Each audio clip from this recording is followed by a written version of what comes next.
This week, Louise continues on with her update for job seekers in the current market. Today, we cover off if it's easy to find a role and some of the challenges job seekers may be facing. Well, yes, you'd actually think, but I've actually been working with quite a few individuals who probably initially has got their head into a bit of a spin because there are so many vacancies out there. So it can actually be quite daunting for candidates. And even in a really buoyant market, you still have to dedicate quite a bit of time to finding the right role for yourself. And making sure that it ticks your career goals and aspirations. I find that if candidates haven't got a very clear strategy about how to look for a new career move, then they come and stock.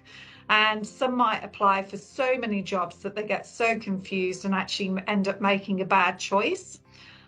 We've had quite a few candidates reach out to us over the past few weeks when they've actually found employment through their own means, and within 3 to 6 months they've started to look again since moving, and that's because they've actually made a wrong choice, either due to the role itself or the company and its culture not aligning to what they believe in, and perhaps might have been kind of obviously swayed by their original kind of vision to accept a role.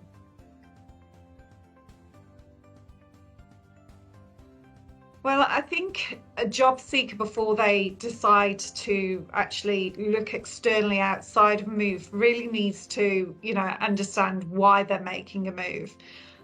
If your main motivation at the moment is purely for money and you haven't had a conversation with your current employer, I would really recommend that you actually do have that conversation.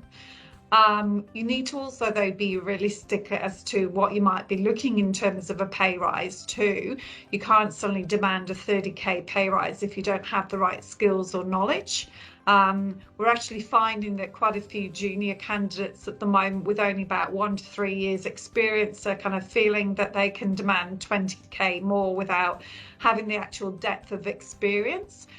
So while salaries are moving, companies still really need to be commercial and, make sure that they are still profitable as well, and, reward salaries which align to the overall duties which are carried out.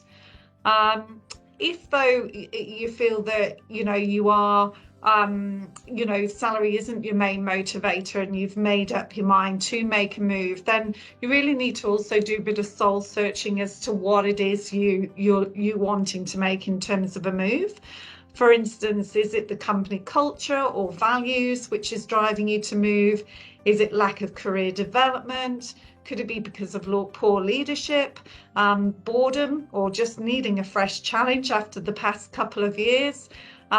Flexibility or less travel, and money can obviously still feature in terms of one of the reasons as to why you're wanting to move. But if it's purely that, employers definitely smell a rat if that's your main motivation for wanting to make a move. So once you've decided in terms of what your motivations are, then you really need to kind of sit down and decide what's non-negotiable and what's nice to have when looking for a role.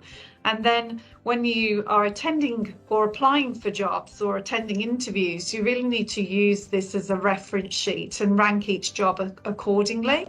And that way you'll actually stay true in terms of what's important to you, and you should find a perfect alignment. I think it's when candidates start straying off this path and being dazzled perhaps by money or the fact that it's only 5 minutes from home but nothing else aligns, when they become actually unstuck.